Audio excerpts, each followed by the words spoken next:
Volatilité, c'était une fois de plus le maître mot à la Bourse de Paris aujourd'hui. Le CAC 40 a gagné, puis perdu, s'est stabilisé avant de redescendre et clôture finalement en léger progrès de 0,05% à 3017 points.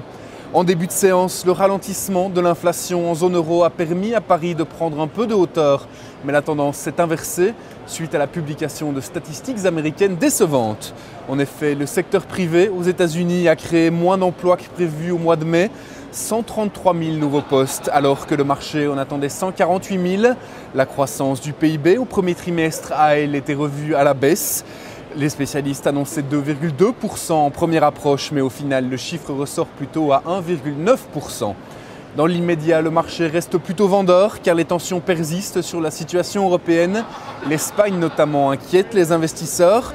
Ainsi, l'agence de notation Fitch a abaissé la note de 8 régions, dont celle de Madrid. Sur le front des valeurs, les bancaires évoluent en ordre dispersé.